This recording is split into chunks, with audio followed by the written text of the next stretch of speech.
ಅಂದು ಸೆಪ್ಟೆಂಬರ್ 28, 2019ರಂದು ರಾತ್ರಿ ಸುಮಾರು 10 ಗಂಟೆ ಸಮಯ. ರಸ್ತೆಯಲ್ಲಿ ಕೂಡ ಜನದಟ್ಟಣೆ ತುಂಬ ಕಡಿಮೆನೇ ಇತ್ತು. ರಸ್ತೆಯ ಬಳಿ ಒಂದು ಬಿಳಿ ಬಣ್ಣದ ವ್ಯಾಗನರ್ ಕಾರ್, ಅದರಲ್ಲಿ 35 ವರ್ಷದ ಕಾರ್ತಿಕ್ ಮತ್ತು ಆತನ ಪತ್ನಿ ಕಾರ್ನಲ್ಲಿ ಕುಳಿತಿದ್ರು. ದುರ್ಗಾ ಪೂಜೆಗೆ ಶಾಪಿಂಗ್ ಅಂತ ಮಾಡಿ ಮತ್ತೆ ಮನೆಗೆ ಹಿಂತಿರುಗುವಾಗ ಕೋಟಿ ಜಿಲ್ಲೆಯ ಹಳ್ಳಿ ಕಡೆ ಕಾರು ಬಂದಾಗ 4 ಜನರ ಹುಡುಗರ ಗುಂಪು ಕಾರನ್ನು ಓವರ್ಟೇಕ್ ಮಾಡಿ ಕಾರನ್ನ ಅಡ್ಡ ಹಾಕಿ ಕಾರಿನ ಡೋರ್ ಓಪನ್ ಮಾಡಲು ಕೂಗಾಡಿ ರಂಪಾಟ ಮಾಡ್ತಾ ಇರ್ತಾರೆ. ಕಾರ್ತಿಕ್ ಗಾಬರಿಯಾಗಿ ದೂರದಲ್ಲಿ ನಿಂತಿರುವ ಸ್ಕಾರ್ಪಿಯೋ ಕಾರು ಕೂಡ ಕಾರ್ತಿಕ್ನ ಕಣ್ಣಿಗೆ ಬೀಳುತ್ತೆ.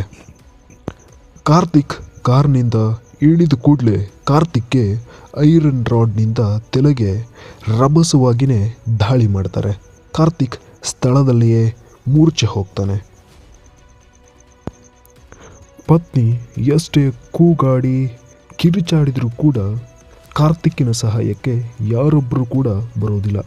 ತಕ್ಷಣಕ್ಕೆ ಪತ್ನಿ ಫೋನ್ನ ತಗೊಂಡು ತನ್ನ ಫ್ರೆಂಡ್ಸಿಗೆ ಫೋನ್ ಮಾಡಿ ಶಂಕರ್ ಮತ್ತು ಜನಾರ್ದನ್ ಮತ್ತು ರಂಜಿತನ್ನು ಬರಲಿಕ್ಕೆ ಹೇಳ್ತಾಳೆ.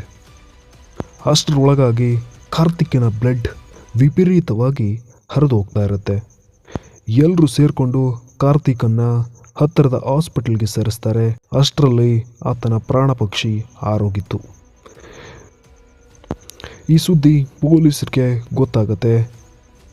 ಈ ಕಾರ್ತಿಕ್ ಒಬ್ಬ ಸೋಷಿಯಲ್ ವರ್ಕರ್.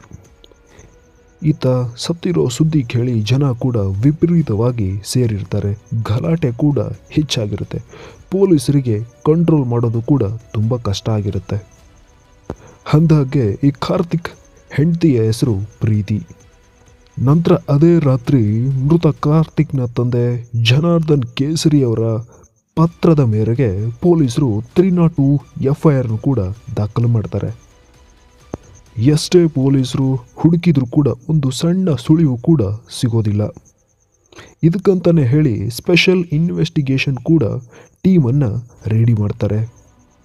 ನಂತರ ಸಮಯದಲ್ಲಿ ಮೊಬೈಲ್ ಲೊಕೇಶನನ್ನು ಚೆಕ್ ಮಾಡಿದಾಗ ಗೊತ್ತಾಗುತ್ತೆ ಪ್ರೀತಿಯ ಮೊಬೈಲ್ನಿಂದ ಅನೇಕ ಕರೆಗಳು ಬಂದಿದ್ದು ಅಂತ ಹೇಳಿ. ಪ್ರೀತಿ ಕೂಡ ಅನೇಕ ಬೇರೆ ಬೇರೆ ಸಂಖ್ಯೆಗೆ ಫೋನ್ ಮಾಡಿರ್ತಾಳೆ. ಅಂಕಿತ್ ಕೇಸರಿ ಅನ್ನೋ ವ್ಯಕ್ತಿಗೆ ಪ್ರೀತಿ ಅನೇಕ ಬಾರಿ ಫೋನ್ ಮಾಡಿರ್ತಾಳೆ. ಇವನು ಕಂಠಿ ಜಿಲ್ಲೆಯಲ್ಲಿ ವಾಸವಿದ್ದಾನೆ. ನಂತರದ ಸಮಯದಲ್ಲಿ ಪೊಲೀಸರಿಗೆ ಈತನ ಮೇಲೆ ಅನುಮಾನ ಬಂದಾಗ ಈತನನ್ನು ಕೂಡ ಇನ್ವೆಸ್ಟಿಗೇಷನ್ ಮಾಡಲಿಕ್ಕೆ ಈತನ ಮನೆಗೆ ಹೋದಾಗ ಈತ ಮನೆ ಬಿಟ್ಟೆ ಸುಮಾರು 15 ದಿನಗಳಾಗಿರುತ್ತೆ. ಆಗ ಪೊಲೀಸರಿಗೆ ಇನ್ನೂ ಅನುಮಾನ ಹೆಚ್ಚಾಗುತ್ತೆ. ಈ ಪ್ರೀತಿ ಪೊಲೀಸರಿಗೇನೆ ದಾರಿ ತಪ್ಪಿಸಿ ತಾನು ನಿರಪರಾಧಿ ಅಂತ ಹೇಳಿ ಪ್ರೂವ್ ಮಾಡಬೇಕು ಅಂತ ಹೇಳಿ ಅನೇಕ ಕಸರತ್ತುಗಳನ್ನು ಮಾಡ್ತಾ ಇರ್ತಾಳೆ. ಈ ಕಾರ್ತಿಕ್ನ ತಂದೆ ಜನಾರ್ದನ್ ದೊಡ್ಡ ಭೂ ಮಾಲೀಕರು.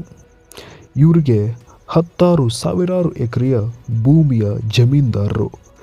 ಕಾರ್ತಿಕ್ ಕೂಡ ತಂದೆಗೆ ಕೃಷಿಯಲ್ಲಿ ಸಹಾಯ ಮಾಡ್ತಾನೆ ಕೆಲಸ ಮಾಡ್ತಾ ಇದ್ದ. ಒಂದು ದಿನ ಕುಟುಂಬಸ್ಥರು ಕಾರ್ತಿಕ್ಗೆ ಮದುವೆ ಮಾಡಬೇಕು ಅಂತ ಹೇಳಿ ತೀರ್ಮಾನ ಮಾಡಿದಾಗ ಅನೇಕ ಪ್ರಪೋಸಲ್ಸ್ಗಳು ಕಾರ್ತಿಕ್ ಮುಂದೆ ಬಂದಿದ್ವು. ಆಗ ಒಂದು ಪ್ರಪೋಸಲ್ ಬಂದಿತ್ತು, ಅದೇ ಪ್ರೀತಿಯದು. ನೋಡುವುದಕ್ಕೆ ಸುಂದರವಾಗಿದ್ದು ಅಂತ ಹೇಳಿ ಕಾರ್ತಿಕ್ನ ತಂದೆ ಈಕೆ ಮೇಲೆ ಮನಸ್ಸು ಮಾಡಿ ಕಾರ್ತಿಕ್ಗೆ ಮತ್ತು ಹೀಗೆ ಮದುವೆ ಮಾಡಲಿಕ್ಕೆ ಒಪ್ಪುತ್ತಾರೆ. ಹಾಗಾಗಿ 2011ರಲ್ಲಿ ಕಾರ್ತಿಕ್ ಮತ್ತು ಪ್ರೀತಿಗೆ ಇಬ್ಬರಿಗೂ ಕೂಡ ಮದುವೆ ಆಗುತ್ತೆ. ಅಷ್ಟೇ ಅಲ್ಲದೆ ಈ ಇಬ್ಬರಿಗೂ ಕೂಡ 2 ಮಕ್ಕಳು ಇದ್ದರು. ಆದರೆ ಇವಳು ಹೃದಯವೇ ತನ್ನ ಪ್ರೇಮಿ ಅಂಕಿತ್ ಕೇಸರಿಗೆ ಮೀಸಲಾಗಿತ್ತು. ಬಾಲ್ಯದಿಂದಲೇ ಪ್ರೀತಿ ಮತ್ತು ಅಂಕಿತ್ ಇಬ್ಬರು ಸ್ನೇಹಿತರಾಗಿದ್ದರು. ಇಬ್ಬರಿಗೂ ಕೂಡ ಒಬ್ಬರಿಗೊಬ್ಬರಿಗೆ ಇಷ್ಟ ಇತ್ತು. ಆದರೆ ಮನೆಯವರ ಒತ್ತಾಯದ ಮೇರೆಗೆ ಪ್ರೀತಿ ಕಾರ್ತಿಕ್ನನ್ನು ಮದುವೆಯಾಗಿದ್ಲು. ಕಾರ್ತಿಕ್ ಕೆಲಸಕ್ಕಂತ ಹೋದಾಗ ಈ ಪ್ರೀತಿ ಆಗಾಗ ಅಂಕಿತ್ಗೆ ಫೋನ್ ಮಾಡಿ ಗಂಟೆಗಟ್ಟಲೆ ಫೋನ್ನಲ್ಲಿ ಮಾತಾಡ್ತಾ ಇರ್ತಾಳೆ. ಒಂದಿನ ಹೀಗೆ ಮಾತಾಡುವಾಗ ಕಾರ್ತಿಕ್ಗೆ ಈ ವಿಷಯ ಗೊತ್ತಾಗಿ ಕಾರ್ತಿಕ್ ಅಂಕಿತ್ ಜೊತೆ ಮಾತಾಡೋದನ್ನು ನಿರ್ಬಂಧ ಇರ್ತಾನೆ. ಅಂಕಿತ್ ಒಬ್ಬ ಶ್ರೀಮಂತ ವ್ಯಕ್ತಿ. ಐಷಾರಾಮಿ ಕಾರು, ಹಾಳು ಕಾಳುಗಳು ಎಲ್ಲ ಇದ್ವು. ಸೆಪ್ಟೆಂಬರ್ 2, 2019ರಂದು ಕಾರ್ತಿಕ್ನ ಸಂಬಂಧಿಕರು ಪಾರ್ಟಿಯನ್ನು ಆಯೋಜನೆ ಮಾಡಿರ್ತಾರೆ. ಅದೇ ಸಂದರ್ಭಕ್ಕೆ ಕಾರ್ತಿಕ್ ಮತ್ತು ಪ್ರೀತಿ ಕೂಡ ಇಬ್ಬರು ಆ ಪಾರ್ಟಿಯಲ್ಲಿ ಭಾಗಿಯಾಗಿರ್ತಾರೆ. ಈ ವಿಷಯ ಅಂಕಿತ್ಗೆ ಗೊತ್ತಿರೋದ್ರಿಂದ ಅಂಕಿತ್ ಕೂಡ ಆ ಪಾರ್ಟಿಗೆ ಬಂದಿರ್ತಾನೆ. ಅದೇ ಸಂದರ್ಭದಲ್ಲಿ ಕಾರ್ತಿಕ್ ಅಂಕಿತ್ಗೆ ಎಲ್ಲ ತುಂಬಿದ ಜನರ ಮುಂದೆ ಕಾರ್ತಿಕ್ ಅಂಕಿತ್ಗೆ ಅವಮಾನ ಮಾಡಿರ್ತಾನೆ. ಅಂಕಿತ್ ಕೋಪಗೊಂಡು ಹೇಗಾದರೂ ಮಾಡಿ ಸೇಡ್ ತೀರಿಸಬೇಕು ಅಂತ ಹೇಳಿ ಸ್ಕೆಚ್ಚನ್ನು ರೂಪಿಸ್ತಿರ್ತಾನೆ.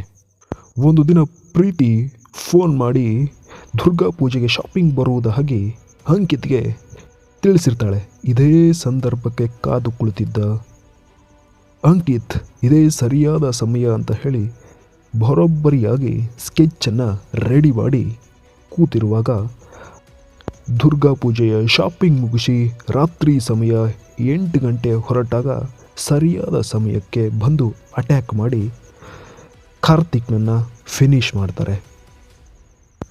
ಕಾರ್ತಿಕ್ನನ್ನು ಹೊಡೆಯೋದು ನೋಡಿ ಪ್ರೀತಿ ಮನಸ್ಸಿನೊಳಗಡೆ ಖುಷಿ ಪಡ್ತಾ ಇದ್ಲು. ಏಕೆಂದರೆ ಅವಳ ಪ್ರೇಮ ಕತೆ ಕಾರ್ತಿಕ್ ಎಂಬ ಮುಳ್ಳು ಶಾಶ್ವತವಾಗಿ ಬಿಟ್ಟೋಯ್ತು ಅಂತ ಹೇಳಿ ಖುಷಿ ಪಡ್ತಾ ಇದ್ಲು.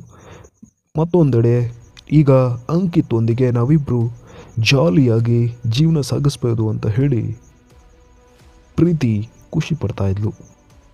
So the moral of the story is, ಕೆಲವೊಮ್ಮೆ ಬಲವಂತದ ಪ್ರೀತಿ, ಮದುವೆಗಳು ಕ್ರೈಮ್ಗಳಿಗೆ ಕಾರಣವಾಗುತ್ತೆ. ಈ ವಿಡಿಯೋ ನಿಮಗೇನಾದರೂ ಇಷ್ಟ ಆದಲ್ಲಿ ಖಂಡಿತ ಲೈಕ್ ಮಾಡಿ, ಇಲ್ಲ ಖಂಡಿತ ಡಿಸ್ಲೈಕ್ ಮಾಡಿ.